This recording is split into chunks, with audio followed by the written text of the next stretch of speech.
Hello, you worms. Welcome back to another episode of me saying whatever I want without a script because I don't want to use a script. I'm honestly really liking this format because it's just easier for my brain. But in today's episode of Gab O'Clock, we'll be discussing animation, my animation process, and I'll be answering some Q&As. So look forward to that. So it's pretty obvious that wrestling has took over my brain space for a while now, specifically AEW, and I've just been churning out so much art for this show, I guess if that's what you call it, because it's just so much shit happens in it. But I can't get too much into wrestling and all that because I will soon be posting a lengthy video. Yes, a very lengthy video on wrestling and my favorite wrestler and all that. So look forward to that very soon.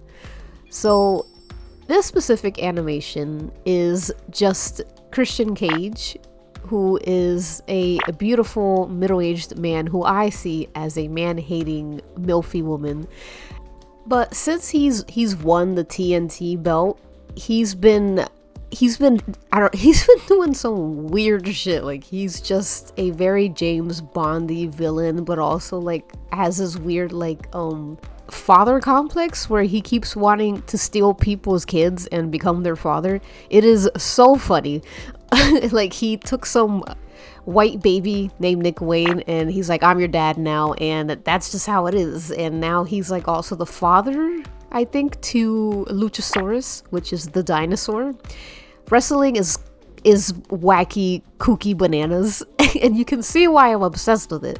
But I thought it was so fun, like the whole dynamic between these guys and Christian Cage and his everything. So I just did a little animation to this audio of Always Sunny in Philadelphia, where Dennis breaks his hand trying to prove himself to these women because he thinks he's superior to them genetically. And I'm like, that is Christian Cage to a T.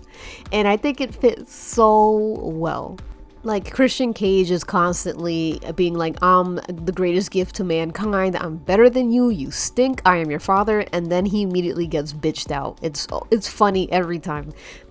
But I think that's why this was a very fun and easy animation for me to do, because not only because the audio felt very in character for Christian Cage, I think I really, for this specific animation, I really wanted to do everything opposite of my previous animations. So in Clom, what I did was use a relatively thin brush than to what I wanted to originally use, and I just found myself fighting the brush a lot. And I also used a lot more frames because it was a film for school, so I felt like I had to add more frames. And I kind of am working on another animation that has a lot more frames, but a chunkier brush. Yes, I am working on another animation, and I actually did this one to kind of like cool off from the other one because I was becoming a bit burnt out from the current project I'm working on. And that is a project that I'm not yet ready to talk about publicly that much, but I am updating it on my Patreon. So if you want to check out the progress on that, I am uploading updates of that project on my Patreon. Anyways, so for this animation, what I did differently was use A, far less frames, and B, instead of using a thinner brush that I would just fight with the whole time, I ended up using the same brush that I used for rough animation for the final. And my god, something so simple as changing your brush really goes a long way, because I enjoyed this entire animation process so much. It was so fun. It just felt easier than working with a brush that I probably usually would not work on anyway, because I feel like my illustration process is also quite loosey-goosey, quite sloppy. Though I do use thin brushes for illustration. It's easier when you're doing one drawing. It's so crazy to use such a small brush for to do multiple drawings. I have a lot of respect for animators who use thin line work. But I also had a goal for this which was to try and find an animation style or a process that would be possible for one person to do in a record time, I guess. Because while I do like adding more frames or in-betweens and a smooth animation, it just takes too fucking long. That shit takes so long. Most people that you see on YouTube that are putting out like, I don't know, multi-frame, I guess, animations every week, even every month, they have a team. They have people who are coloring, they have people who are in-betweening, they have people who do the compositing. I don't have any of that. It's just me and my own lonesome doing all this shit. I'm literally doing everything down to editing the videos and stuff. So I'm like, working in the way that I usually do is just not, it's just not realistic for me if I want to keep putting more animations out. And I don't plan to put out animations as like a job on YouTube. I just want to make more animations. I think we as artists find ourselves getting seduced by the really crisp, really clean and polished like works that people put out. But it's good to remind ourselves, specifically me, that art doesn't have to look one way, you know, especially if you do not have a team and stuff. You can totally adjust your workflow and your style in a way that is possible for you to put work out or to put art out specifically. Because I don't know about you, but I don't want to keep waiting 1 year, 2 years to put, you know, to show you guys my animations. I'd rather be able to do more in just a couple of months or weeks. Like this only took me 4 days, 3 to 4 days, and I'm really happy about that. So yay for me. Okay, so with all that being said, I figured I'd use the rest of this time to do a little Q&A. Yes, you may ask your clown a little question and you may get an answer. What are your biggest inspirations with regards to animation style and process? I really like this question because I love talking about the things that inspire me, but I'm very, very, very drawn to animations from the 1970s, like Schoolhouse of Rock, Electric Company, the Jolly Green the Jolly Green Giant commercials, and those old cereal mascot commercials, like with Count Chocula. Like I'm obsessed with those because there is such a rudimentary look to the way these cartoons are animated, where it really allows for, I guess, quote unquote mistakes or like inconsistencies. It doesn't feel as jarring or drastic as it would in like a very cleanly animated digital piece from like 2022. I just love that. I long for that because that's what I want to do. Because I also feel like that kind of animation style, when I watch it, it feels possible. It feels like, oh, I can just grab a piece of paper, animate something within a week and make something like that. And I really enjoy that feeling of being like, I can do this. I want to do this. And that's kind of what I want my stuff to look like as well. Specifically my animations. I want people to feel like they can do what I do, because my style looks so easy and goofy. I hope that makes sense. How do you find audio that fits the animation? Also, how to stay motivated when you animate or draw? You'll have to excuse me because my allergies are congesting the shit out of my nose right now, so sorry if I sound stupid. But usually for me, like at the risk of sounding cheesy, but who cares, right? The audio finds you, you know, like that's what happened to me. Like I just ran into the Always Sunny in Philadelphia audio. It was just in a Twitter thread of like best line reads or something. And I just felt like, oh, that sounds like Christian Cage. And I just made an animation to it. That's usually how it works for me. And I think a lot of artists, you just run into stuff and you're like, whoa, this is pretty cool. Like I don't really manually search evil man video or something unless I really need to. But yeah.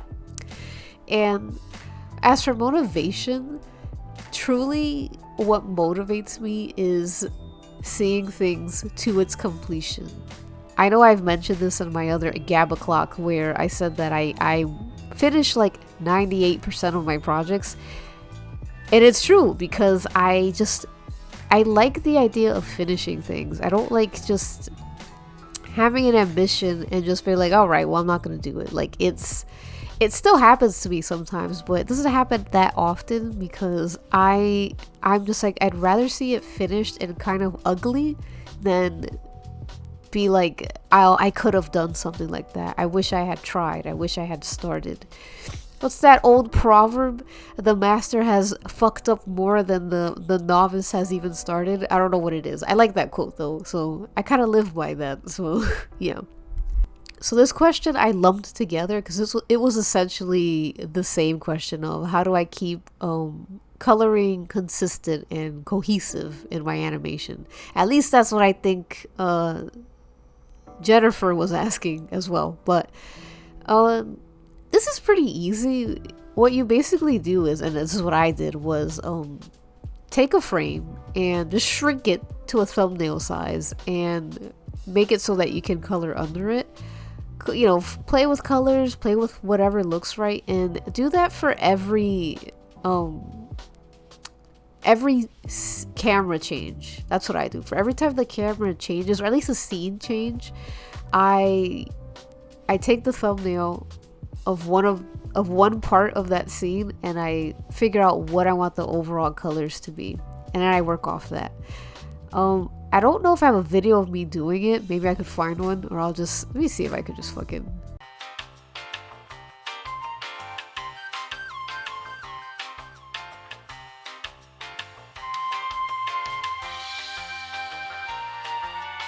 So basically, if you, oh god, I have so much shit open. Basically, if you look here, like I said, like I don't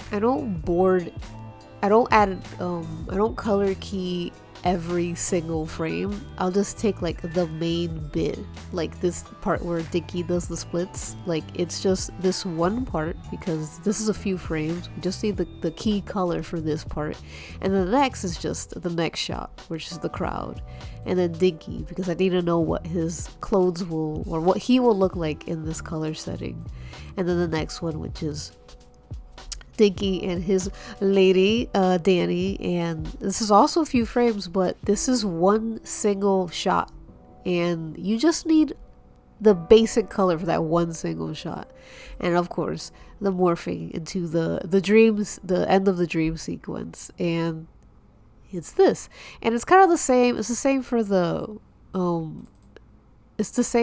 other shots as well. Bam, one shot, bam, second shot, bam, third, bam, bam, bam, bam. Like it's very just, you just find one part of the scene, the main part, and you just color based on the scene change. So I'll show you an example of what I don't do anymore, and this is what I don't do anymore. This is She Works Out Too Much, and you see how, get out of the way, you see how it's like Ted wiping his eyes, color. I think we don't need that. We don't need all of this. All we need really is just this. That's all you need for the color. Same with this scene right here. We need this. This is important because it shows a different angle. We need this. We don't need this. And we don't need this. There you go. Now you're just coloring 3 bits instead of 5. And it's always good to work small. You want to work small. You don't want to blow it up into huge canvases. Like this is relatively small as well. It's just a screen cap of the animation. And this helps me figure out colors without feeling like I'm working on a gigantic piece. And I feel like this is a great segue into the next questions, which are essentially asking the same thing, which is if I plan my animations, how do I plan my animations? Do I do storyboards? Do I just go for it? And how to make those ideas, like how do I plan for animations, and how do I make ideas appear on paper or screen? And let me try my best to answer that. So I have a very rough animation. So this is the rough animation for Clom. Very fun. You can actually buy it on my itchio. There's a bunch of stuff of Clom you can just sift through that's on my itchio shop. But yeah, this is a rough animation, and prior to this rough animation, I did do a storyboard. I have to find that. I should have been prepared. Here it is. So this is the storyboard of it, and it's very basic stuff. I don't like to fully animate when I'm boarding because that's not the point of a storyboard. There's a lot of boards you'll see where, especially even in professional settings, where a storyboard will be like basically fully animated, and I'm like, what are you doing, man? That's not your job. So you don't want to fully animate, you just want to get the basic idea of what you want your scene to look like. You save the animating bits, all that fun stuff, for the rough animation. And yeah, I love this really rough and crude like animatic, because it's really, I don't know, it's charming. But yeah, I also recommend working in a really small, just like the coloring, you want to do that the same. You want to do the same for your storyboards or thumbnails. So let's eliminate this. So this is basically what I did for thumbnailing or boarding.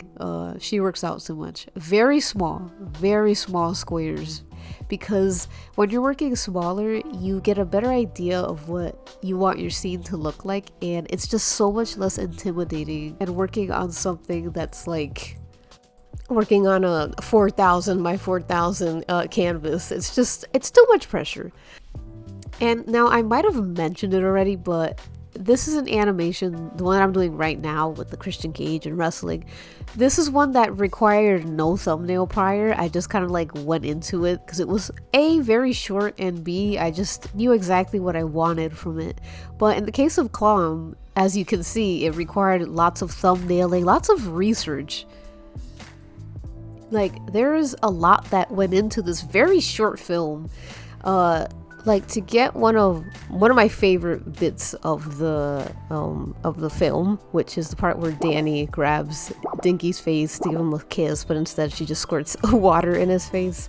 That entire last bit is just a direct homage to my favorite movie, The Mask. And I just love how stupidly obnoxiously romantic the scene is, and how Jim Carrey just looks like a tool.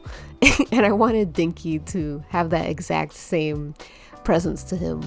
And I don't know exactly when I thought to add that bit or to make it a dream sequence, but it just goes to show, like, I don't just pull shit out of my ass. Like, I do a lot of research or homages, because I watch a lot of movies and stuff, as many artists do, but a lot of thought and planning goes into this. So this is a mood board for Clom. This is one of the many mood boards that I had. This is all the clown OCs on my Discord. Here's a doodle I did, which inspired the credit scenes, like a color reference of what I wanted the outfits to look like. And here's more like just inspiration stuff. Like, this is all just slapped together. Like, there's no really like there's no strict process about it. You just find what feels right, and you put it together. Like, this was the dancing bit. The dancing scene for Clown was so simple. Like, I had no clue how to even begin to approach animating someone dancing. I've never done that before. So I'm like, okay, I guess I'll just watch one of the most expressive dancing videos. And I feel like the most expressive dancing that you see is on Soul Train. So I figured I'd copy that. Like, if you see, there's really ugly, fugly little doodles there that I did in mouse, because it's not about making your magnum opus. It's about understanding what you're going to make, understanding how things move, how things are gonna look. And look, there's like it just never ends, never-ending mood boards, but that's what it takes to make a film. So I hope showing you the innards and guts of my animation, it just gives you a little more insight on how things happen. We don't just magically put the pen to the screen and things happen. I know for this specific Christian Cage animation, I guess that kind of happened where I just knew what I was doing. But I mean, look at this fucking script. Not even a script, it was just an MS Paint file that I just feverishly wrote on for She Works Out Too Much. From beginning to end, how I wanted things to look, what I wanted to happen beat by beat. And She Works Out Too Much is essentially a very limitedly, I think that's the word, animated video. There's like very little animation. That's why I called it animatication or whatever. But even that required an even simpler depiction of what I wanted. So yeah, that's the beauty of creating animated videos, baby. If you want any ideas to happen, anything to come to life, you literally just got to start from the very basics and work from there. So I hope that answered your questions. Right, we're almost there. But the next question is, what tablet do you use to draw? I use an XP Pen 15.6 inch Pro, and honestly, it's perfect. It's great. No notes on it. You don't always need to update to the newest thing, and I feel like I'm gonna have this tablet until it literally breaks apart, and it hasn't yet, knock on wood. It's been 4 years, but yeah. How many frames per second? I usually toggle between 15 or 24. 15 when I just want to do 2 drawings per like movement, I guess, and 24 when I just want a little more smoothness. I honestly don't know what the fuck I'm doing when I'm doing the FPS stuff on Clip. And as for the last question, which is, what animation programs do you best recommend? I saved this one for last because I feel like it's a good question to ask, because that's kind of what you're always wondering when you're starting out. What's the best program? How do, what's one that will make the process easier or whatever? And I do genuinely recommend Clip Studio Paint. It is so robust. It is great. You can do so much with it. And I feel like I barely scratched the surface with Clip Studio Paint. Because someone did ask me, I think the question was like, what have I been able to figure out myself by using this program that I haven't been able to find on a tutorial? And that's like, the answer is nothing. Because I use Clip Studio in such a basic rudimentary way, because I just animate very frame by frame. That's how I work. I like it like that. I don't use a lot of I don't use too much keyframing. I do use it, but not enough. I don't utilize Clip Studio the way that people do to its full potential. But I digress. So back to the initial question of what programs do I recommend? It is Clip Studio Paint, but I feel like you could honestly use anything. Like IBS Paint, whatever it's called, Ibis has an animation feature as well. Procreate has an animation feature. And these are programs that I believe you can just buy once. Like, you don't have to have a stupid fucking art bill every month, like with Photoshop, or pay an arm and a leg with Toon Boom Studio or even TV Paint. Like, these are programs that are either free or very affordable to buy. And on top of that, if truly you can just use anything, and the world is your oyster, man. Like, you can use anything. When I first started animating, it would be like these stupid Jonas Brothers animations. Yes, I was a Jonatic. I loved the Jonas Brothers, but I used to churn out these animations, and what I would use was just Easy Paint Tool SI and Windows Movie Maker, and I would just try my best to figure out how to animate this with just using layers and stuff, and just chuck it on Movie Maker and hope to God that everything lined up perfectly. And honestly, they came out pretty cool. They came out pretty okay. Like, it looks fine. And it's crazy to think that I didn't have an animation program when I made these. I remember I eventually tried downloading some cracked version of Photoshop Flash, and I hated it so much. I just couldn't. It just didn't feel good to animate in. But yeah, I've seen people use Microsoft PowerPoint to animate. So you are unstoppable. You can use whatever program you want. The important part is to just fucking do it.